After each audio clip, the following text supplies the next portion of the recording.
Right, so we started with the first chapter yesterday. Under that, counting techniques, we are going to discuss 3 topics. The first one, the basic principle of counting or the multiplication rule. Next, the permutations and combinations. We actually completed the first technique yesterday, right? So which tells you, if I go to the theorem straight away, it will tell you if there's an operation or a task which contains k steps, and each step can be done in different ways. Say first step can be done in n1 ways, second step can be done in n2 ways, likewise, and the kth step in nk ways. Then the total possible ways of completing the task will be n1 times n2 times up to nk.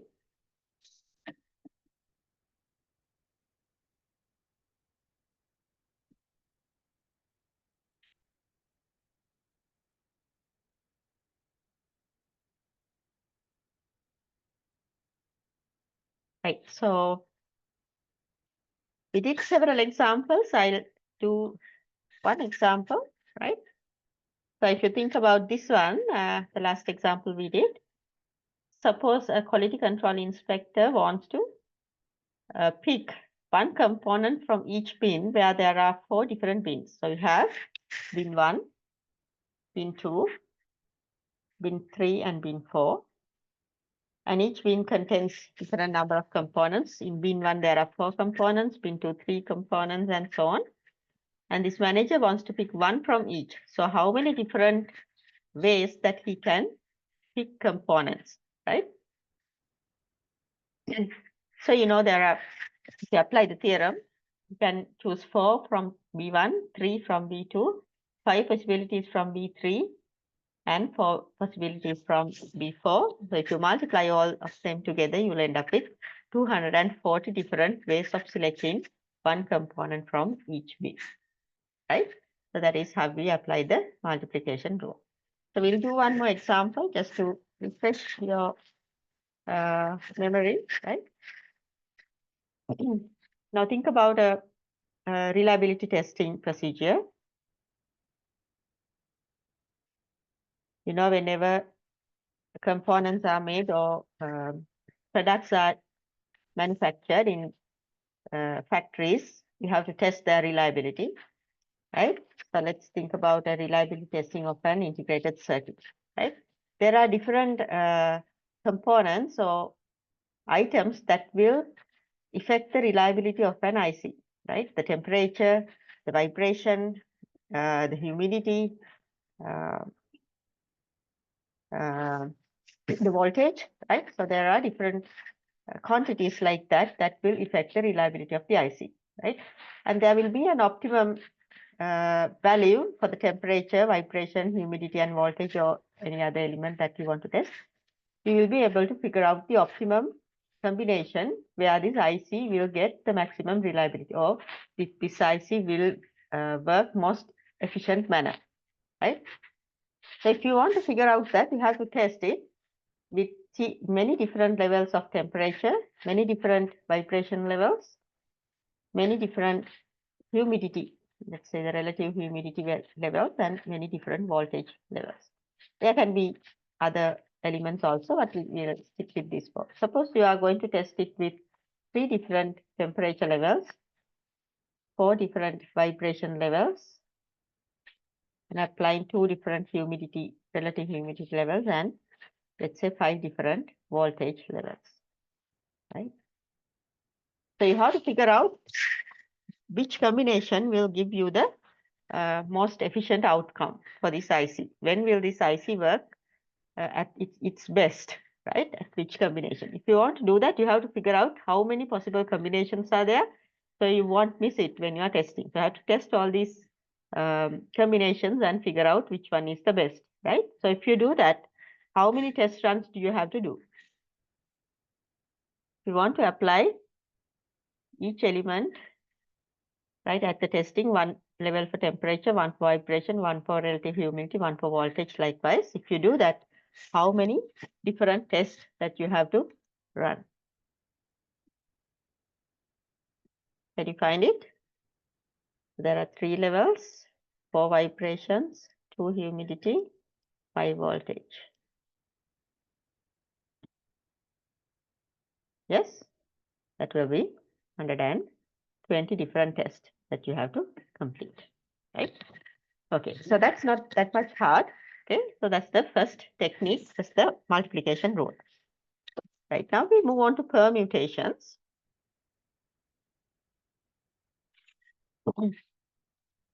Different ways in which a group of objects can be ordered or arranged. So this is very important. There's an order or ranking, right? The order matters here. In permutation, the order matters. Which comes first, which comes next, which comes after that, likewise. You can't jumble, right? So if you consider the order, you should be able to figure out how many different ways that you can arrange group of objects or any task in an order or in a ranking manner, right? Say, for example, how many different ways that you can select the president, vice president, treasurer, and secretary. Now, there's a hierarchy, right? President is the highest rank, and then comes the vice president, next the treasurer, next the secretary. Maybe they can swap, but there's an order, right? So there are 24 members, and you have to pick people for these 4 positions in order, right? Then how many different committees that you can select? Another one, there are 10 songs and you want to prepare a playlist. That means there's an order, right? Which song will go first, which is the second, which is the third, likewise. So it's in order, not just randomly, right? So there are 10 songs, you want to play it in order, all 10 songs, how many different ways that you can arrange it. Another one, how many different ways 6 people can be seated around a round table? That's a little bit different, right? It's a circular permutation, right? So we'll see how we can answer these questions using the rule of permutation, right? Now, if you have any questions, please raise your hand, or you can unmute and talk, okay? Or put it in the chat. Always stop me and clarify if you have any questions, right? Okay. So here's an example. You have 3 letters A, B, and C, and there are 3 positions to fill. How many different ways that you can arrange these 3 letters in these 3 positions, right? So still we are in the basic part of the permutation. You have to fill 3 positions using 3 letters. So the number is same, right? 3 letters, 3 positions. How do you do that? Now the harder way, you can list down all the arrangements like this, right? If you can make sure that you have figured out all possible ways, that is good, right? In this case, it is not hard, only 6 different ways. But how do you know that you have picked all of them or you haven't missed any, right? You can figure out what will be the total number of arrangements. So how do you do that? You have letters A, B, and C, and you have to fill positions 1, 2, and 3. If you start with position 1, how many letters are available to fill position 1? You have A, B, C. So there are 3 letters available to fill the first position. Now after you fill the position, 1 letter is gone. Let's say it is A. Now there's remaining B and C only. Only 2 letters remaining. So how many letters are available to fill the second position? Only 2. Why? You have used 1 letter. You can't use it again, right? You can't use it again. You are arranging these 3 letters. So there are only 2 letters available. So you have 2 options to fill position 2.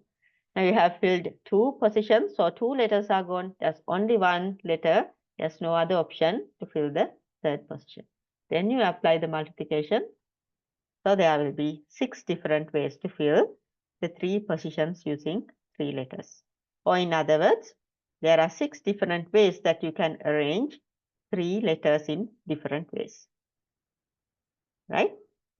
Is that clear to all of you? The total number of ways that you can arrange 3 letters. Right. If we extend this to 5 letters, what will be the answer?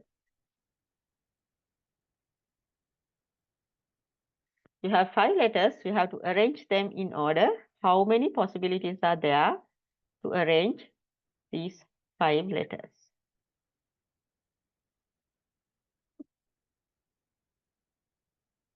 That will be 150, right? That's not hard. 5 letters available for the first position. 1 is gone, so there will be only 4 letters available for the next position. 3 for the next, 2 for the next, 1 for the next. So that will be 120. Is there any symbol that you can replace this calculation with? Any mathematical representation that you can use to this multiplication? Starting from 5, reducing 1 at each time and finish at 1. That is a factorial, right? So this is 5 factorial, right? Yeah, got it. So that is the 5 factorial, right? So you can write down it or you can generalize it. N distinct object can be arranged in n into n minus 1 into n minus 2 into n goes on up to 1. So this will be n factorial, right? And by definition, 0 factorial is 1. Okay, so keep that in mind because we need that when we do calculations. So n different objects, distinct or different objects can be arranged in n factorial different number of ways, right? Now that is if we use all of them, okay? Say for example, how many different ways can the first 5 players of a cricket team be sent to the ground? Well, that's not hard. You have 5 objects, 5 different objects. You have to arrange 5 of them in order. So that will be 5 factorial, 120. Find the number of ways 4 letters can be arranged in different ways. Or you may say the permutations of the 4 letters. So that is 4 factorial, 24. Yeah. You can very easily figure that out. Now we'll modify that example. This was the question one of you asked last at the end of yesterday's lesson. But if you want to pick few of them, not all. So here's the answer. Find the number of ways of 4 letters A, B, C, and D if only 2 letters are selected among the 4. Now you are not going to use all 4 letters, but you are choosing only 2 of them out of 4. So how many different ways you can arrange it? The arrangement is there, right? How do you figure it out? Again, the same thing. You have 4 letters, but you have to fill only 2 positions because you are selecting only 2 letters out of them. So for the first place, there are 4 letters available. After you choose 1, there's remaining 3 for the second place. That's it. You are not going to worry about the third and the fourth because you are only taking 2 letters, 2 positions to fill. So that will be just 4 times 3, 12. Okay. So just selecting few out of many, right? So if you generalize it, you may say there are n distinct objects and you are going to take only r of them at a time. R should be greater than 0. If so, how many arrangements you can do? So you can look at this example. You stop at 4 times 3, right? You stopped at 3. So what is that? You have to fill 2 positions. You stop at 3. That means r plus 1, right? So you can generalize this. You start with n minus 1, n minus 2, all the way up to n minus r plus 1th position. You stop there, right? And you can denote it as the permutations NPR. So P stands for permutation, right? And NPR, you can find it by n factorial divided by n minus r factorial. So this calculation will give you this answer. Right? So what is it? Number of permutations of R objects selected among n different objects. So it's again very important, distinct objects, right? There are no repetitions, distinct, different objects. So n can go from 0 up to n, okay? But R should be always greater than 0, right? So let's see how we can apply this. In how many ways can a local chapter of an applied statistical society schedule 3 speakers for 3 different meetings if they all available on any of 5 possible dates. Think about it. Forget about the 3 speakers for now. There are 5 possible dates and you have to pick 3 days. So how many possible schedules are there?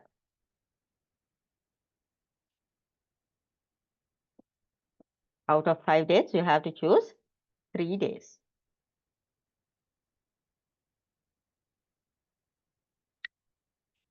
So that will be 5 permutation 3, right? So that will be 5 factorial, 5 minus 3 factorial, right? So NPR, which is 5 factorial over 5 minus 3 is 2 factorial. So how do you solve this one? You can either use your calculator. They have the NPR function. Use your scientific calculators, or you can simply calculate this by hand. Not that hard. You stop at 2 factorial because bottom you can cancel. There are 60 different schedules that you can select, or 60 different ways that you can schedule these dates. Is that all? Now you have to assign these 3 speakers also, right? You have to assign the 3 speakers. So this is the number of ways to select the 3 days. We did it, right? Selecting 3 days out of 5. Now there are 60 possible schedules available and you have to arrange these 3 speakers also, right? You have to arrange these 3 speakers. So there you have to use the theorem 1.3. Number of ways that you can arrange these 3 speakers. What is it? 3 factorial. That is 6. So altogether 6 times 60, 360 different meetings can be scheduled. Okay. So I'll give you a few minutes to grab it. There are 2 steps that you have to follow. First, you have to select 3 dates out of 5. That is not hard, NPR. 5 permutation 3. So there are 60 different ways that you can arrange the dates. And then there are 3 different speakers, right? So you can choose them, right? So they can be chosen in 6 different ways. Why? First speaker, second speaker, third speaker, right? So you can, for one day, you can choose, you have 3 different speakers available. If you pick 1 speaker, for the second day, there are only 2 speakers available. And for the third day, there's only 1 speaker available. So 6 different ways to arrange the 3 speakers per day. And there are 60 days that you can have, right? 60 different days that you can have, or 60 different schedules that you can have. So 6 times 60, 360 different ways to schedule the meeting. Okay, is that clear to all of you?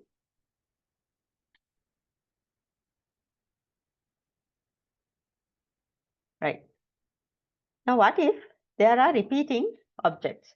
Now, look at the examples we did. All the time there are, you see the word distinct, right? Distinct objects or different objects. Now, what will happen if there are repeating objects?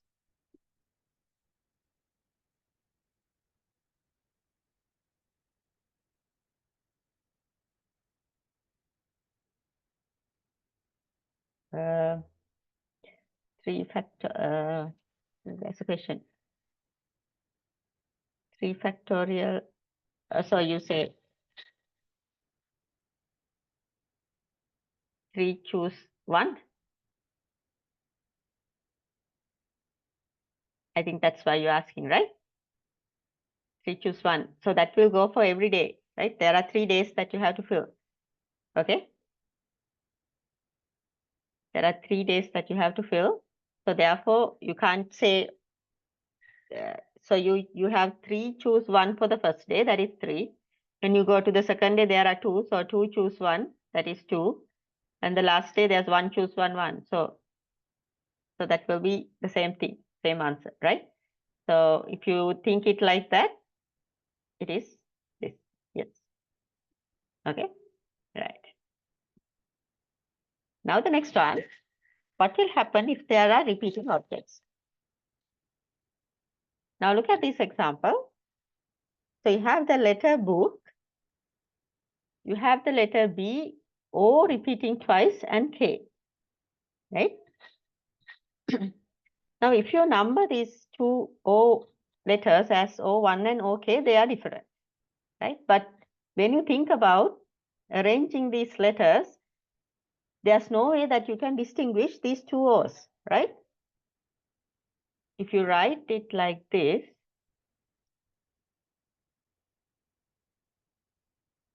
and if you write it like this, right? If you don't think about this 1 and 2, they are the same, right? They are the same. So these two arrangements are repetitions.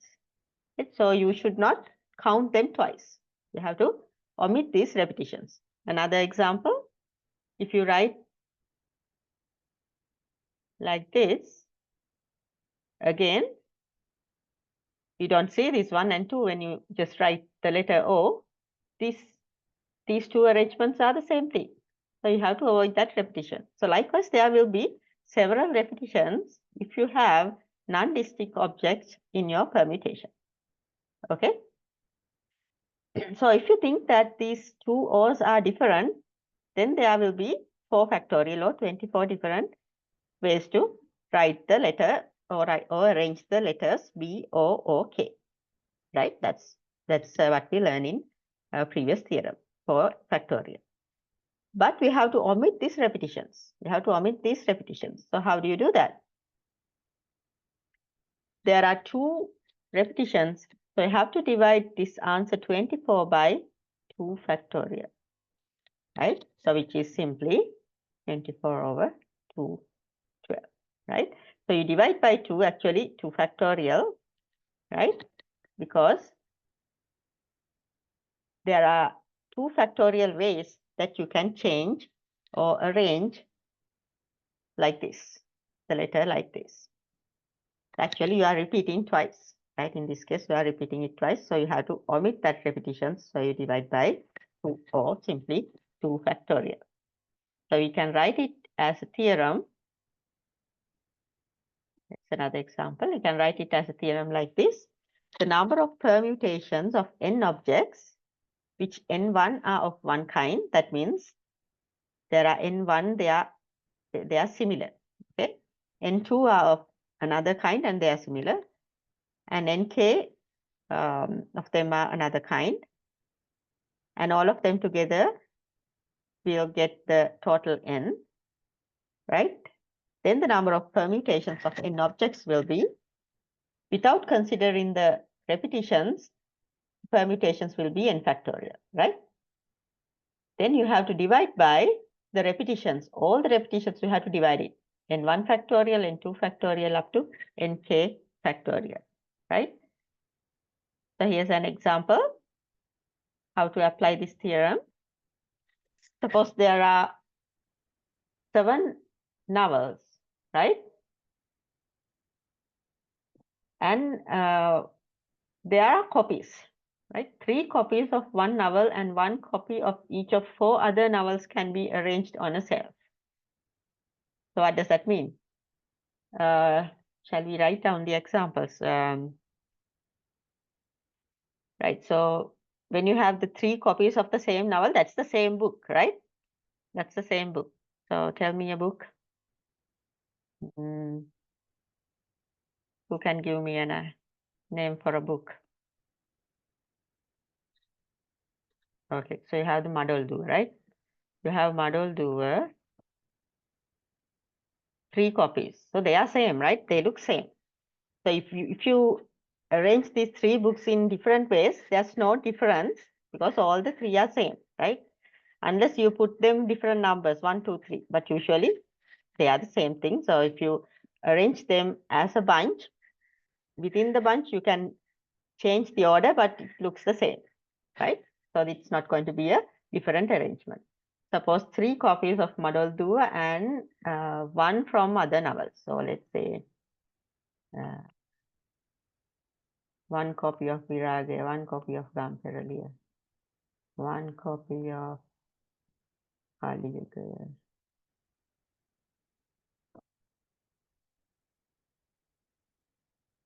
Okay, 1 copy of Oliver Twist. Right. So how many books are there? 1 from each. Right. If you think all these are distinct, there are 7 factorial ways to arrange it. But since there are repetitions of 3, you have to divide it by 3 factorial. And the others are actually, they are 1 factorial, but they are just 1. So you can just omit it, right? So you can simply divide by 3 factorial. So what is the answer? You get 840. Okay? Is this clear to all of you? Right. Shall we do another example? Okay. Try this one. There are 2 paintings by A, 3 paintings. Let's say 2 paintings of, let's say A is a painting, right? Not the artist, right? Just think about like that. So they are the same painting, right? 3 paintings of B and 2 paintings of C. You have to hang them side by side on a museum wall, and you do not distinguish between the paintings. That means all 2 paintings of A, they are the same. 3 paintings of B, they are the same. Let's say A is the Mona Lisa, 2 copies of Mona Lisa. 3 copies of what? The Crying Baby. And 2 paintings of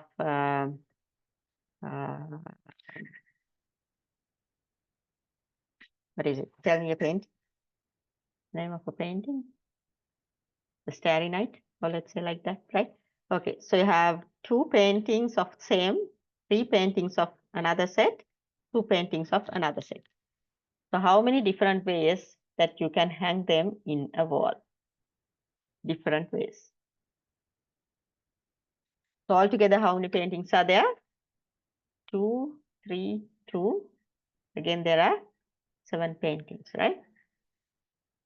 There are 7 paintings, but 2 of them are same, another 3 of them are same, another 2 of them are same. Can you find the answer?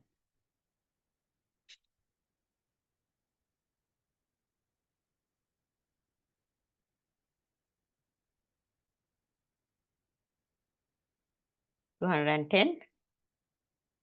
Yep, 210. Right? So if you, how do you calculate this one? 2 factorial is 2, 3 factorial is 6, you know it, right? So 7 factorial, you can write it as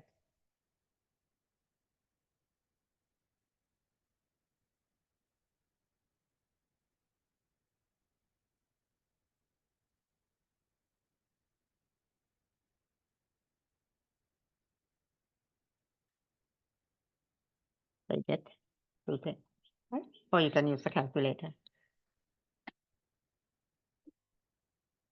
Right. Any questions so far about permutations?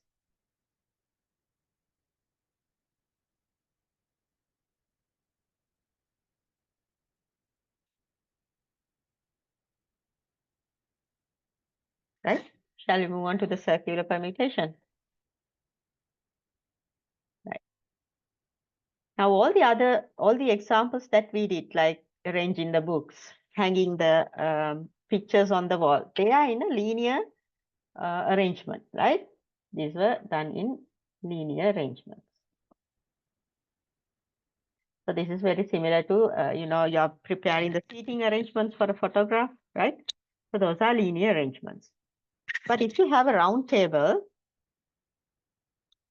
and if you want to figure out how many different ways that you can sit there, that's going to be a circular arrangement, circular permutation, right? Again, you are trying to figure out the number of different ways of arranging the people, or let's say you want to sit down for dinner or something in a round table, right? How many different ways that you can do this arrangement, okay? Now look at this example. In the first table, you can see the positions 1, 2, 3, and 4, right? You can see the positions. And in the first arrangement, A sits at position 1, B at position 2, C at position 3, D at position 4. In the next arrangement, what they have done is they have moved one seat to the counterclockwise, right? So what have they done? They have just moved to their left, right? They have just moved to their left. So still they are in the ABCD. So what do you think? Are these two arrangements same or different?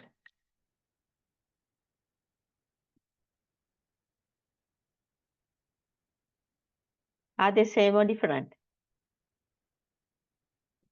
It's the same thing, right? Every time, every person to the left and to the right, same person is sitting. And the same person is sitting in front. So it's not a different arrangement. So just shifting to the left or to the right, it's not going to give you a different arrangement. But in a linear arrangement, that's different, right? In a linear arrangement, if you move this person here, right, and move all of them to the left, that's going to be a different arrangement. But that's not going to happen in circular permutation, right? Since you are going round and round, just moving to the left or to the right, it's not going to give you a different arrangement. So what do you have to do? You have to fix one place, right? You have to fix one place and change the others. Otherwise, you won't get different arrangements, right? So if you have to arrange 4 people in a round table, you have to fix one person. Now, how many arrangements that you have to change? 4 minus 1, 3 arrangements. So that will give you 3 factorial, 6 different arrangements. You have to fix one place and then arrange the rest. Okay. So if you generalize the argument, the number of permutations of n distinct objects arranged in a circle will be n minus 1 permutations. N minus 1 factorial, right? Linear arrangements will be n factorial. Circular arrangements will be n minus 1 factorial. Okay, so keep that in mind.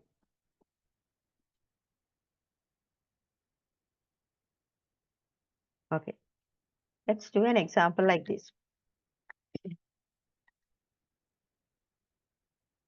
They have a dining table and there are 3 couples, husband and wife, let's say, sitting in the dining table, right? If you don't worry about these couples and anything, how many different people are there in the dining table?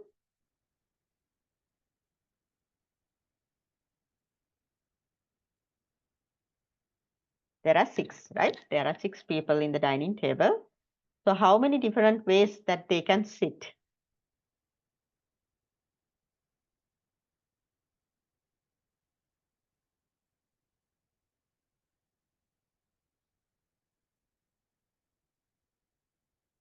How many different ways can they sit? So that's a circular permutation. So that will be 6 minus 1 factorial, which is 5 factorial. Yeah, you are correct. 120 possible ways.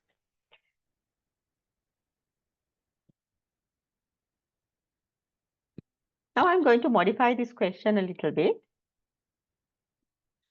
What if the couples, they sit together? Always the husband and wife sit together.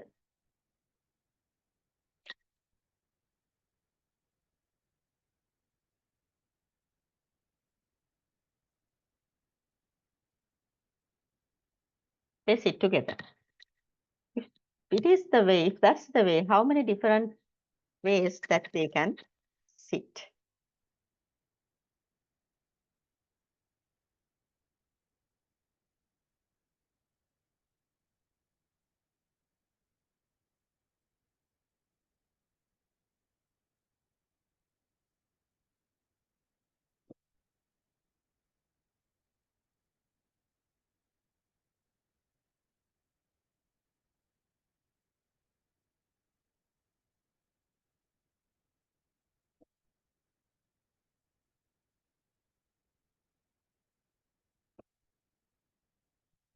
Yes, what is the answer?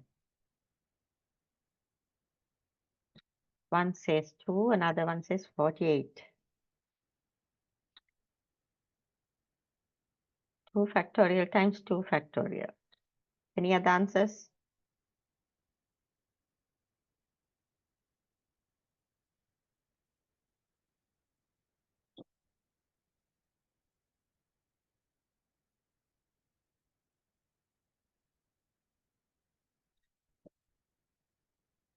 $24, another answer. Any other answers? 20. Anything else?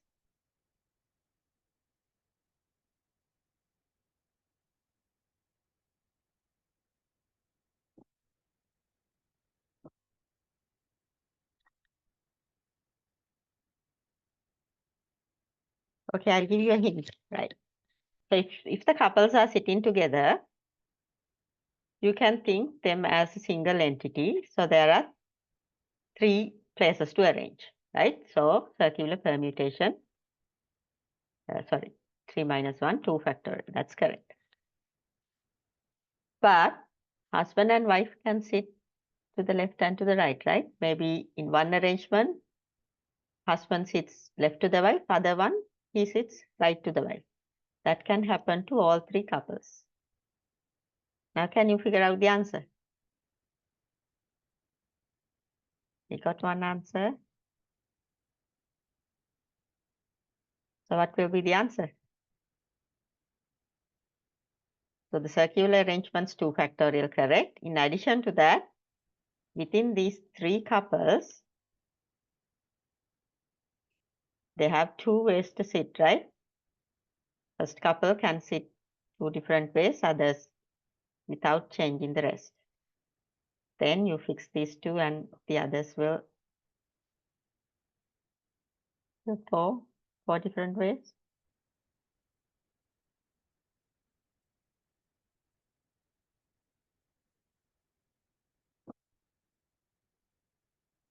Okay, I'll leave it as an exercise for you.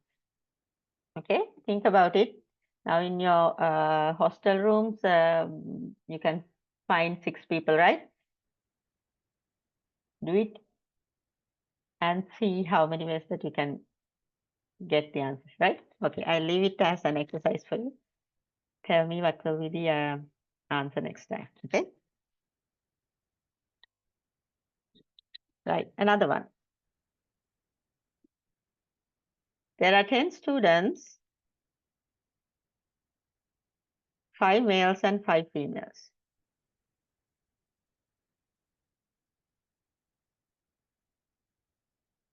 Okay, so without considering the gender, how many different ways that you can sit in a round table?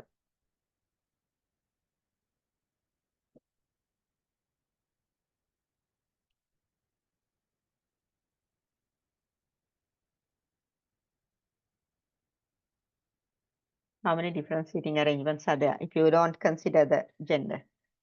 10 students, so that will be 9 factorial, right? 9 factorial.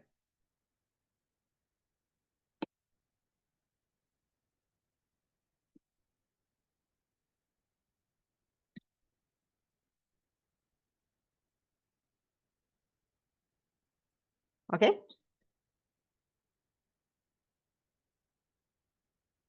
What if all the time you have to sit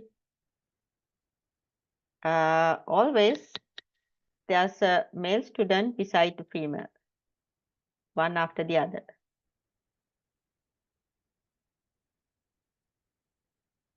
All 10 like this. Always there will be a female between males, likewise. Male, female, likewise. If you do that, how many different seating arrangements are possible?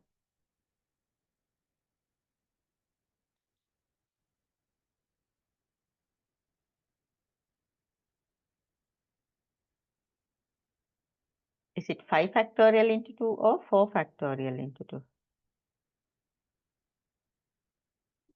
Seen it?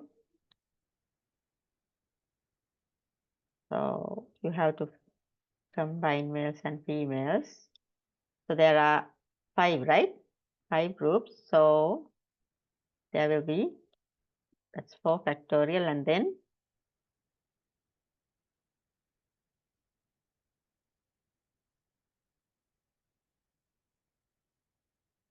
times 2. Is that correct?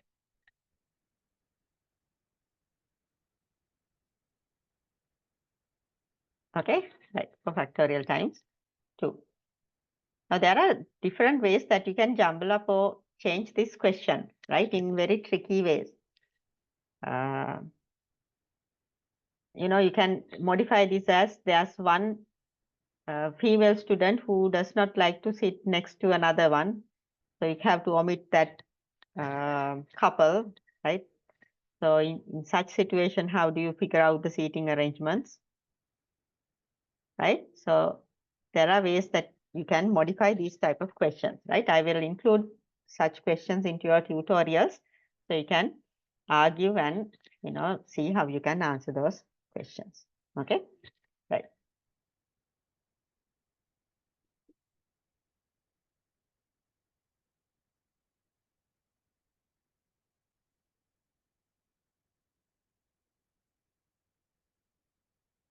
Right. Let's do one more example. Now this is a very common exercise or something that you always do. This contains both permutation and the multiplication rule. Okay, generating a passcode.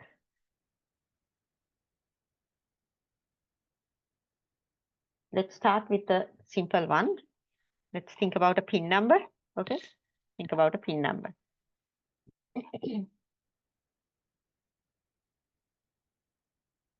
You have to generate a 4-digit PIN number.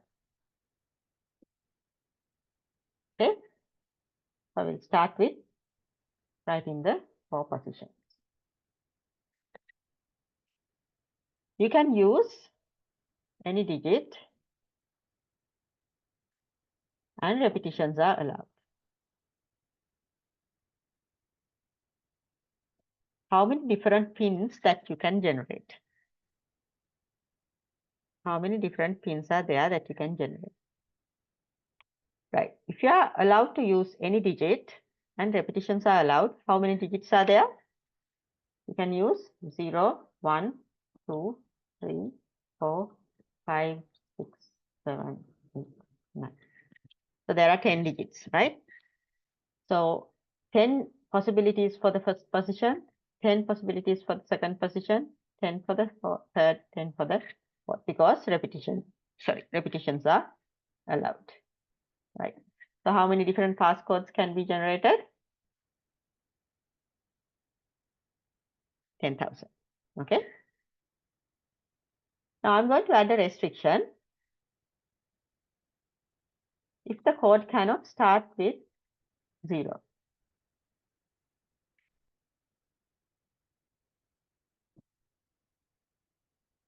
still repetitions are allowed.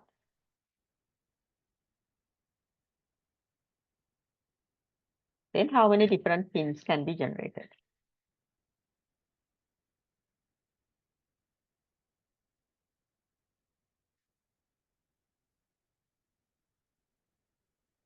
That will be 9,000. Why?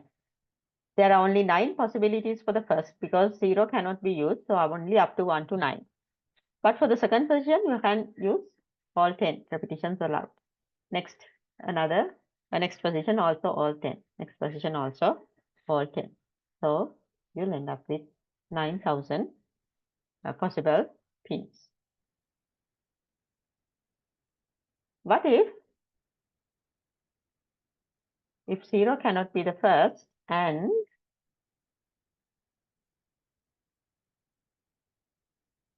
repetitions not allowed?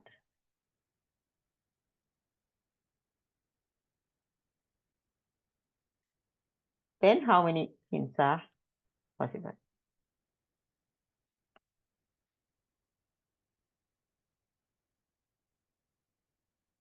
Am I too fast?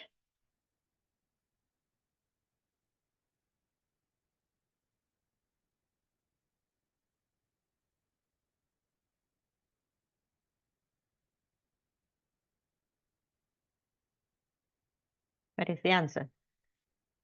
Okay. 0 cannot be the first digit, right? So for the first digit, you have 9 possibilities. Repetitions are not allowed. What about the next one? How many possibilities are there for the next position? 10 or 9? You used 1 digit here, so you don't have all 10, right? You have only 9. Because 0 now you can use 0. Since you can use 0, now there are 9 digits available. And then 8 digits available for the next, 7 digits available for the next. So it will be 9 times 9 times 8 times 7. So you can figure out the value, right? Find the value. So likewise, you can prepare, different other ways. Say, for example, I'll give you one more one. Like think about a passcode of, let's say, a password of 5 characters.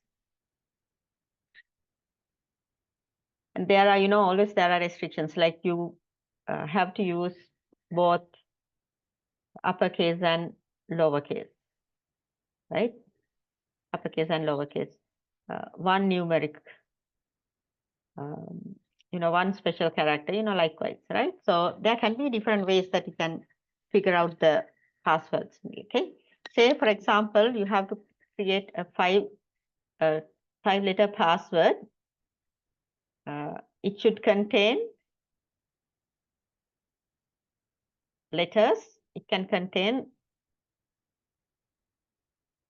should start with a letter, uppercase or lowercase, right? Must start with a letter, uppercase or lowercase.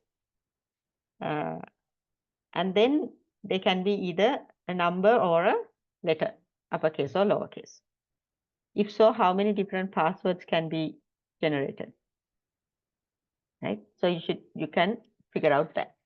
Okay, so when you say uppercase and lowercase, there are 26 letters, 26 altogether, 52 possibilities, right? Am I right? 26 times 26 plus 2. Yeah, there are 52 possibilities for the first place.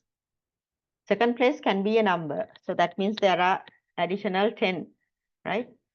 Either uppercase letter, lowercase letter, or a number. So it can be 0 up to 9, right? So there are 62 possibilities. If without repetition, with repetitions, you can change, you can add different conditions, and then you can figure out how many possibilities are there, right? So yeah, so you can figure out the numbers and come up with the answers, right? So you also can sit together and come up with these conditions and try to figure out the number of possibilities, design your own conditions for passwords or PIN numbers, and see whether you can apply these things and get the total number of possibilities. And one place that you see this is the lottery draws, Mahajana Sampatha, Govizeta, and all these things. They have these lottery tickets, arranged in digits. They have a machine that will pick one number, one at a time, without repetitions. Some use with repetitions, right? So you can figure out how many different tickets that they can print, right? And believe me, it's going to be a very huge number, and you cannot even imagine the winning chance, right? So we'll try one example later, right? So those are the places where you use permutation and the multiplication rule. Okay, so with that, I'll stop for today. We'll start combinations next time. Only difference with permutation and combination, the combination does not care about the order. That's the only difference. So you are trying to figure out how many different ways of selecting R out of N. You don't care about the order. So it's going to be a little bit different than the permutation when it comes to combinations, right? Right. So we'll start combination tomorrow. And until then, just go over these examples, argue them, see whether you can figure out the numbers, the answers, and so on. Okay. Yes, the lecture note I will now tomorrow I will finish chapter 1, then I will upload it, right? So the whole chapter, all 3 sections as a whole, I will upload chapter 1 at the end of tomorrow's lecture. Okay?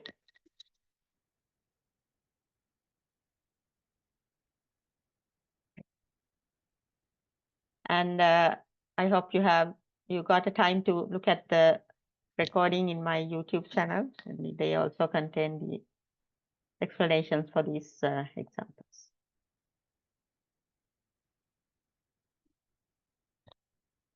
Okay, then we'll start combinations next time.